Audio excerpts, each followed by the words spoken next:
Mr. Speaker, I ask unanimous consent that all members may have 5 legislative days in which to revise and extend their remarks and include extraneous material on the topic of this special order. Without objection. Thank you. Mr. Speaker, I rise today and I have several members that will be coming up to the microphone as well and speaking about this issue, something that I keep hearing from my constituents and quite frankly all across the entire country regarding the top issue right now on people's minds back in my home state and in my district for sure, and that is the situation at the border. In whatever angle you look at this is something that is considered a crisis, whether you're looking at the national security implications, whether you're looking at the lack of order at the actual border, whether you're looking at what our agents and our officers are going through, whether you look at the disrespect for the rule of law and the abuse in the asylum system, whether you look also at the humanitarian crisis and what people are going through as they're getting trafficked, women, children. As we all know, the reports of missing children within the care of the state, over 85,000. There is no upside to this crisis. There is no, and there doesn't seem to be a turnaround of this situation either. So I will be addressing my colleagues in the House today quite extensively about this issue because it's, again, something that has been top of mind for us, and it's not a new subject, it's not a new issue. It's something that we've seen continue to get worse and worse as the months and the weeks and actually the years have gone by. This administration has lost complete control, if at any point it had any, of the border. This wasn't the case just 2.5, 3 years ago. So when we talk about the policies that can actually work, we're not talking in theory. We're not imagining that this could work. We actually can point to successes that we had as a country in controlling the situation at the border. Now, I got to tell you, and I'll be talking about this in a little bit as well, but I'm an immigrant myself. I have gone through the process, and I'll be digging a little deeper on that, but I'll tell you that right now that having gone through this process, I can understand how broke the system is and how much improvement it needs in a lot of areas. However, abusing the system the way it's been abused is not good for anyone, not good for our country, not good for the order of our country, and not good for the migrants themselves either, and also not good for those that have been waiting in line to have their turn at this shot at the American dream that I've enjoyed, and I want many others to do so as well as they follow the system that we've put in place that, as I repeat, needs fixing and needs improving. However, what we're seeing at the border and the numbers that we're seeing, the data, the crime, the crossings are unprecedented. Actually, the chief of the Tucson sector, which is now the busiest sector in terms of encounters in the entire country, called it not too long ago. He said, before I called it unprecedented, now I don't have an adjective to describe what the situation is now. Just about 10 days ago when the week closed, it was reported that 17,500 encounters had happened in the Tucson sector alone. Before, 1,000 or a couple thousand a week was an alarming number, and even borderline crisis. Now we're looking at 3,000 or so a day in some days. These are unsustainable numbers, and it's not trending in the right direction. So I want to give the floor over to some of my colleagues that will address this issue as well, and I'll be interjecting in between. The first one is I would like to yield 3 minutes to my colleague from Florida, someone that has experience in law enforcement, experience battling crime and fighting for law and order, and that is Mr. Rutherford from Florida. Sir, you have 3 minutes, sir. I thank my good friend from Arizona, and as very well stated, Mr. Speaker, a little over 2.5 years ago, the Republicans in this body were talking about a crisis at the southern border. The illegal immigrants that were pouring into this country had created a crisis. Finally, now, 3 years later almost, the Democrats across the aisle finally want to admit that there's a crisis, but they blame it on funding. We need more funding.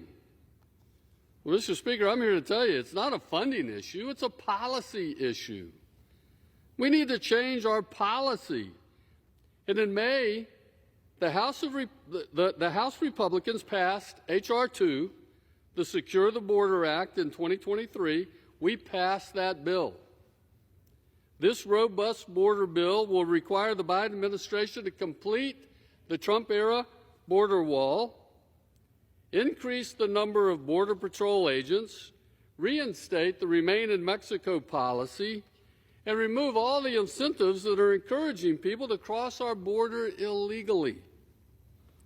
Senator Schumer must bring H.R. 2 to the Senate floor for a vote.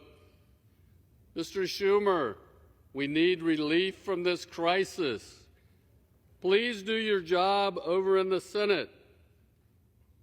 For the last 7.5 months, that bill has been sitting, languishing in the Senate, with Democrats refusing to even negotiate the issues. So it's very clear now, 7 months after House Republicans passed that bill, that now the Democrats own the border crisis and the Democrats own the national disasters that will flow from this crisis.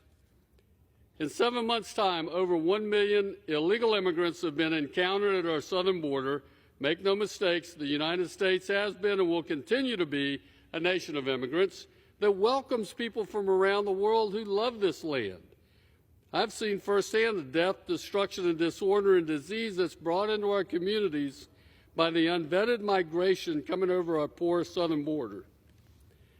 2 years ago, a 24-year-old man who HHS left unidentified, posed as a minor, was flown to my district where he killed one of my constituents.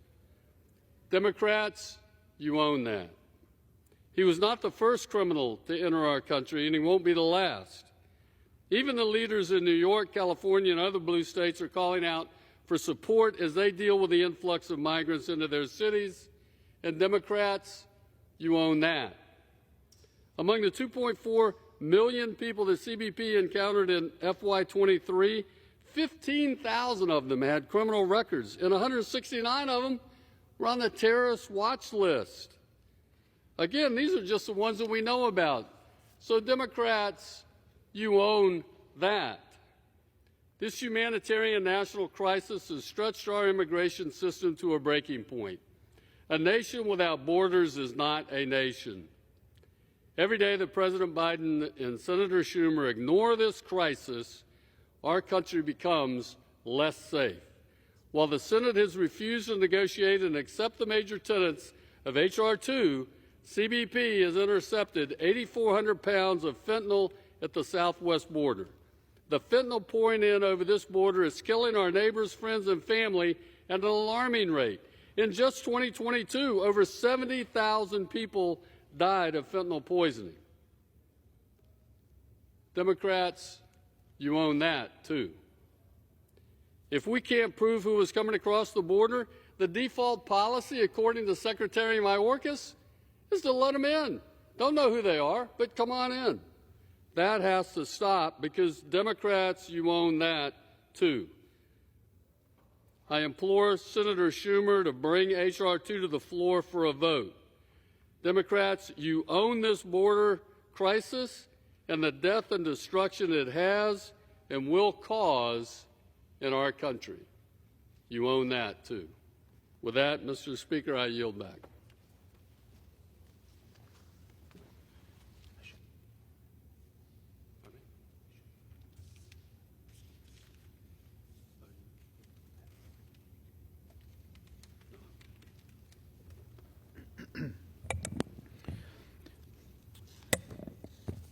Thank you, my friend. I appreciate you being here and speaking so passionately, and also from experience on this, both personal and professional, that we just heard. This is exactly what the issue here is. It's the the need for partnership and bipartisanship on this issue. This is not a partisan issue, and I think that we can all see that. Some have tried to make it a partisan issue, and it's really not. And what Mr. Rutherford just explained, this is exactly the nature of the problem. Both sides should be equally concerned about this issue, both sides of the aisle, my colleagues on the other side. I know that's for sure the case at home. At home, you don't see partisan division around this issue. I hear from mayors that are Democrats and mayors that are Republicans. I hear from county supervisors that are Republicans and county supervisors that are Democrats. And they're both equally concerned with the situation because we're dealing with it on the ground. And that's exactly why in my district, in Arizona's 6th congressional district, we get it. And we know what the solutions that are needed are. And that is an enforcement of the current laws and, as it was described, the measures in H.R. 2 that need to be adopted.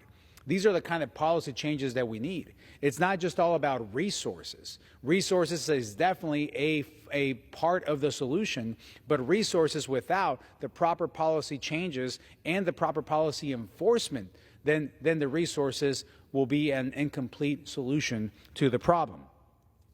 I would now like to yield additional time here to my friend from California. I would yield 2 minutes to my colleague from California, Mr. Valadao. Sir? Well, I thank the gentleman from Arizona for yielding.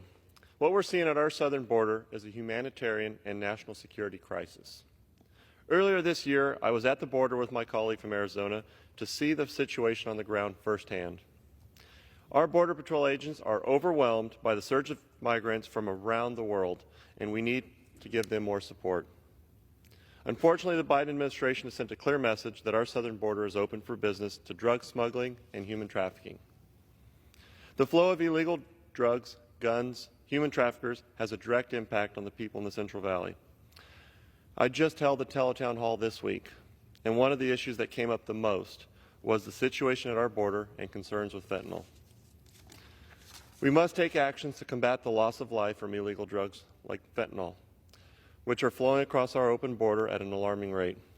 The House has passed legislation this year to increase the number of Border Patrol agents, deploy new drone and surveillance technologies, and restore construction of the border wall. These are common sense measures that would go a long way to ensure our Border Patrol agents have the tools they need to deal with the crisis. For too long, extremes on both sides of the aisle have discouraged real and meaningful discussion regarding border security and immigration reform. We need to secure the border and make reforms to our broken immigration system. We won't be able to make these reforms or find compromise with the current humanitarian and national security crisis we have at the border today. I will continue working with my colleagues to find common ground for reforming our broken immigration system and to secure our border. Thank you, and I yield back. Thank you, Representative Valadao, for that. As you can see, this is obviously California being a border state as well, but we heard from Florida, obviously from Arizona. This is a top issue. As I was mentioning at the beginning of my remarks, this is the #1 issue of our constituents, and it should be.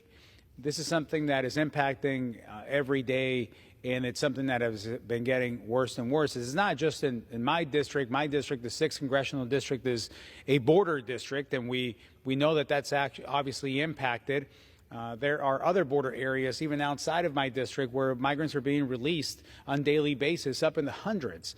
And this makes the community there obviously something that alarms them and that needs to be fixed. And let's understand something. Arizona, like Texas and California, we have clearly experienced living and breathing and existing and collaborating and prospering with our neighbors to the south. This is something that is part of our culture, part of who we are. And although the border has never been perfect, and no one's claiming that it has never been as open as it is today, and has never been described as a crisis at the level that it is now. And that's why it's concerning to all of us living there, because we've seen it deteriorate and get worse by the day. And in the last 2 years, we've seen examples of records broken that we never thought would be broken in terms of apprehensions, and also the amount of drugs coming in, specifically through our ports of entry. And when the Biden administration has gotten involved, like they did about 10 days ago, it was to close a port of entry. Well, the results of closing that port of entry have been non-positive ones, given that the legal traffic has stopped, while the illegal traffic continues to not only happen but increase, while people are no able longer to cross for legal purposes. That's a problem, and that's, again, another sign of the administration missing the mark on this. I now want to yield 5 minutes to my colleague and neighbor up north in Arizona, someone that has been fighting for these issues longer than most, even in Arizona, in public office, and that is Mr. Andy Biggs. I would like to yield 5 minutes to him so he can address the House. Sir, the floor is yours. Thank you. I thank the gentleman for yielding. Appreciate you holding this special order to discuss this most existential of issues. Talk about nihilism for a second. Nihilism is where you actually are fostering programs and activities to ensure your demise. Well, I can tell you what's happening on the border is unbelievable. So with my colleague, Mr. Ciscomani, starts talking about Lukeville. He's talking about the Lukeville port of entry. 35 people live in Lukeville. This is a port of entry where people from Phoenix and southern Arizona use to transport down to Rocky Point on the Sea of Cortez and vice versa, and our friends from Mexico come on up and they go shopping in Arizona. It's a very synergistic type of relationship. But what happened more than 10 days ago, resulted in the closure 10 days ago of that port of entry, is that there were so many illegal aliens coming there and entering our country that the Border Patrol, they couldn't process them. ORO could not process the people. We couldn't keep enough people there to process legal traffic and deal with the influx of over 1,000 a day. Wow. So now we have that port of entry closed, and you still have 1,000 to 1,600 people a day coming there from all over the world. That's one of the distinctions. My friends in Texas, in Eagle Pass, which is also being inundated right now in Eagle Pass, Texas, which is in the Del Rio sector, but most of those folks are coming across, speak Spanish, because they're coming from Central American and Northern South American states. So what happens is, when you have these people coming in from Mali or from Mauritania or Madagascar or from West Africa, Somalia, Syria, the Mideastern countries that are coming through Lukeville, we don't even have translators for them. And so our poor agents are down there, they can't even communicate with these folks. Well, that's just at one port of entry. I'm going to give you one more example in Yuma. Yuma, town about 80,000, 85,000 people, sits right on the border across from San Luis, Mexico. And what happens there is they've got one hospital in Yuma. By the way, what is Yuma? So you know what it is. You need to understand what it is. Almost every piece of lettuce that you eat or other green vegetable, leafy vegetable in the wintertime for about 6 months out of the year comes from Yuma, Arizona. It's an agricultural community. They work well during planting and harvesting. 7,000 to 10,000, sometimes 12,000 people a day come across legally to help the farmers in Yuma. But what happens now? What happens now is if you're a lady and you're going to give birth to a baby, many times you can't even get into the maternity ward in Yuma, at the Yuma Regional Hospital. Why is that? Because the influx is from people from across the border who are in the country illegally, and the women are going to have babies right there at Yuma Regional. Every maternity bed is taken up, someone who doesn't live in this country. So where do they go? They drive 3.5 hours up to Phoenix, or 3.5 hours over to San Diego.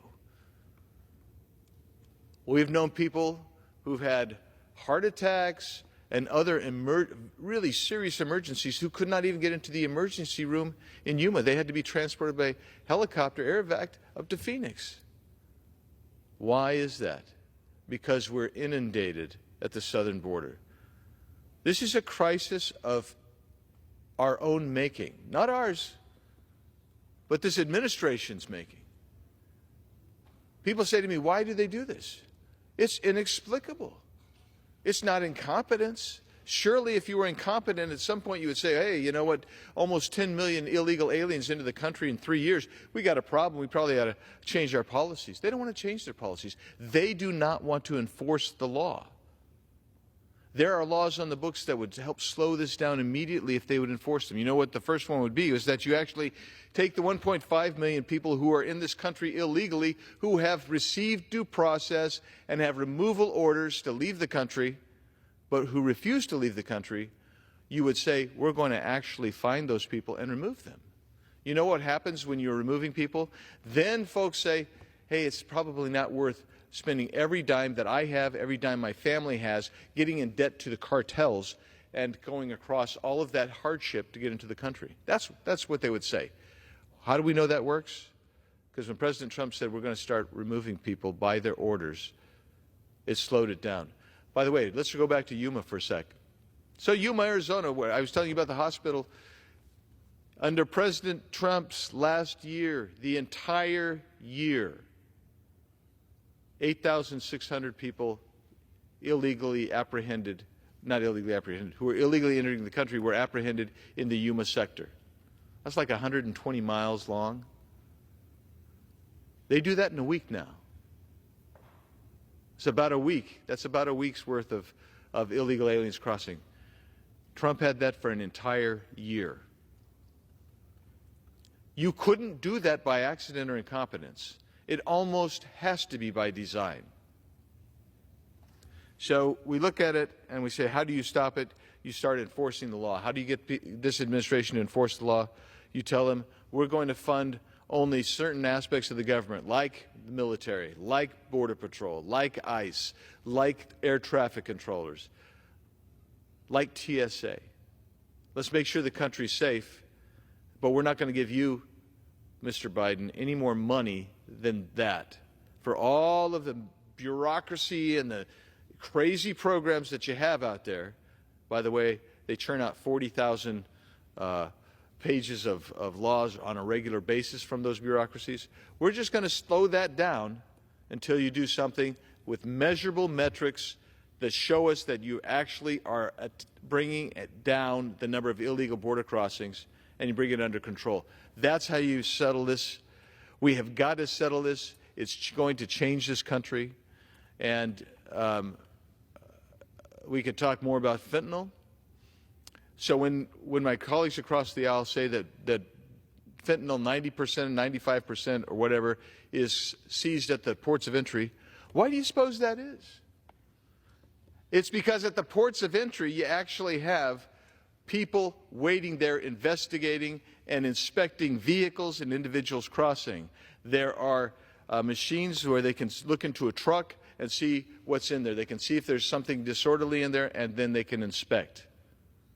Between the ports of entry, that's where we know that 1.75 million people have come across during the Biden administration. They're wearing camo and carpet shoes so they won't be detected. But our Buckeye cameras, our field cameras pick them up. We just can't get to them. Where Mr. Ciscomani lives in the Tucson sector, and I live in the Tucson sector, in that area the terrain is so rough and rugged that you might see somebody there, but it'll take you 2.5, 3 hours to get your vehicle there and get out of your vehicle and hike to where they are. And then they'll pop on up south of Phoenix. They'll go through the Tohono O'odham Reservation. They'll pop up through Pinal County, and they come out and they're 40 miles as the crow flies from Phoenix, which is a major hub of transporting illegal drugs and human trafficking. That's what's going on between the ports of entry. And every hearing that we've held in the last 3 years where this has been brought up, the Democrats have said, oh, but we interdict 95% of that at the ports of entry. No, you interdict 95% of the overall interdiction at the ports of entry. But you don't know what you're not interdicting. And what we do know is 1.75 million people carrying backpacks have come into our country. And what was in those backpacks? Used to be bales, big old bales of marijuana. It isn't big old bales of marijuana now. It's small backpacks to bring in fentanyl pills.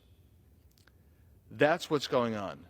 I beg this administration to wake up. I beg my colleagues to join us, and let's entice this administration. Let's entice them to do what's right and enforce our border laws. I thank the gentleman for having this special order today, and let's join hands and let's defeat this wide open border that is forever going to adjust our country. With that, Mr. Chairman and my good friend, I yield back. Thank you. Thank you, Mr. Biggs. Thank you so much for your words and your work on this. As we close today's session on this, I want to reemphasize something that I said at the beginning, that this crisis, as much as we talk about this, and it absolutely is true on the national security side, on the risk and all the issues that I mentioned, I absolutely believe that the Biden administration has utterly failed at this, and we square up the responsibility of this on the president and his team on failing at the border, for sure. This is also something that is a humanitarian crisis. We have children that are being trafficked, and in a lot of cases, as described, recycled through when they cross, and then they get sent back, and then they keep getting recycled through as they are abusing the laws of that protect adults and treat them differently when they are carrying with them children, minors, specifically tender age children, which would be 12 and under. These issues are real, and even the New York Times published a story where they reported that there were over 85,000 minors missing in the country, in our country, that had been smuggled into the United States, and there was no way to track them, that the federal government had lost track of them. I'm a dad of 6. I'm an immigrant myself. When I look at that, it angers me. As a father, it angers me as an immigrant. There is no reason that our government should have lost track of these children. So this crisis affects kids and women and everyone being trafficked as well. I also want to take this opportunity to thank our border agents that have continually put their life on the line, the different organizations and all rankings, obviously the rank and file, and those men and women that are in the front line, and also those officers and everyone involved in this job. It's a thankless job that they're seeing the worst impact ever with the least support ever that they've had. So we need to make sure that we have their back, and I want them to know that we have their back. Also, one of the last things that I do want to say is this is not going to be just a complaining session. This is not just a session where we highlight and add light to the failures of the administration and complain about that. That's something that we need to be stronger on in the voice. But also, I've been offering solutions. We've been offering solutions, writing letters to the Secretary, demanding answers for the closure of the port of entry, working on bipartisan basis, calling for the National Guard to the border so they can be activated by this administration, and also offering different bills that would address the criminal aspect of what's happening at the border. I believe we need to secure our border now. The time is now to do that. I also agree that immigration reform is needed, and asylum process updating is needed as well. And all this can be done and should be done. This should be the #1 priority that we have, and I am committed to making that happen in my time here in Congress. As my first year, this continues to be my issue. So I want to thank my colleagues for listening. I want to thank my colleagues for participating. And I want to thank my colleagues also for a partnership to protect the border, protect our communities, and make sure that everyone has a shot at the American dream the way that our system has been created for people to do so. With that, Mr. Speaker, I yield back. Thank you. Gentleman yields back. Members are reminded to direct their remarks to the chair. The chair lays before the House an enrolled bill.